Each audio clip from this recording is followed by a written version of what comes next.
And what does it say to do? Basically, if I'm short funnel, it ain't gonna hurt nothing if it didn't come down. See, 20 seconds later, what happens? It's gear's down, it's unsafe. That light is supposed to do that. The checklist says do that. And the doors stay open if you use the alternate gear extension. These two red lights, outboard, are the landing gear, main landing gear, but it's really the inboard. This door is connected to the strut. Okay, so what does it go on and say on that checklist? It says to continue on in the checklist, right? Okay, let me push that back in. There's the fault.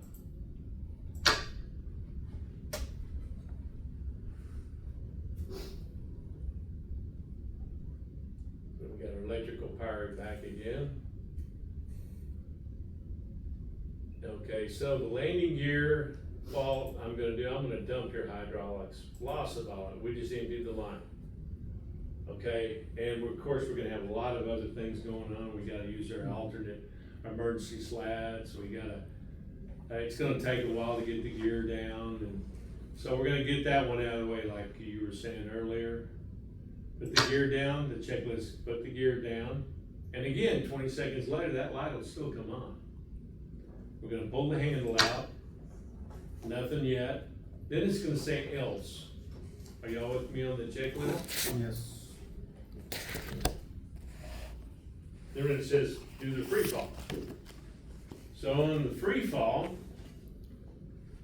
it says speed not lower than what? 160. 160. And we're gonna pull the left one first, handle, right?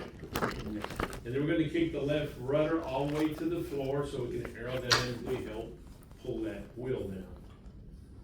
Okay, now look here, we got one red light, the gear is down. We're gonna neutralize the rudder, and we're gonna come over here and it says to do the right side next, in that sequence. And kick the right rudder, and speed up to 190.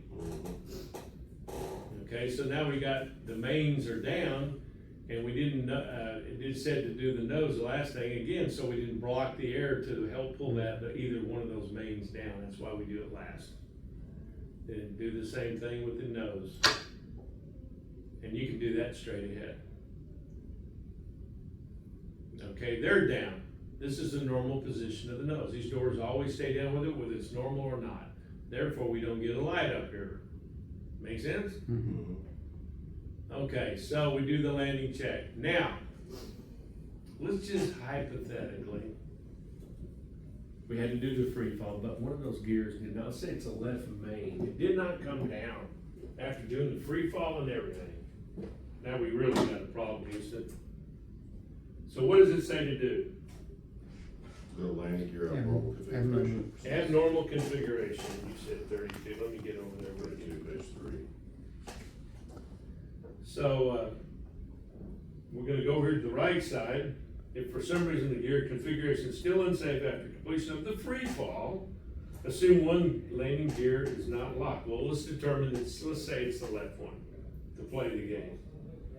Assume one landing gear is not now locked. Disregard any landing performance computations because you don't know you don't know what it is now. You got a lot of good braking out there middle of the ground, you know.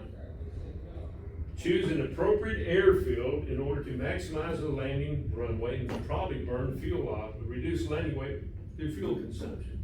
Get it as light as you can. Instruct the cabin crew for forced landing, okay? Potentially emergency evacuation, basically you're telling them. Instruct them while you can. Prepare for emergency evacuation. Now, it just came out afterwards. Perform a careful landing. This is gonna tell you how to do it. If it's a nose gear, no it's not. If it's a main gear, that's what it gets. The left one is stuck up. Touchdown on the side of the runway corresponding to the extended gear.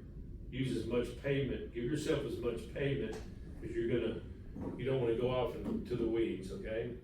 You wanna maximize that runway length. So left gear, I'm gonna land on the right side of the runway. Maintain the wings level as long as the ailerons remain effective. Maintain the airplane axis with the rudder and nose wheel steering. When the wing touches the runway, counteract veering with brake pedals, so it's gonna be the right brake. We'll probably use the right brake to keep the directional control. After the airplane has come to rest, apply emergency evacuation procedure. You know, that's a memory item, right? Stop the airplane, we're gonna be stopped anyway. And, notify ATC and passengers instruct, evacuate, left side, right side, or whatever, you know, whichever side you're going. And then you get out the manual and you do the phase 2 items. That's how you do it. And, that's how I knock the evacuation out. I can do it, several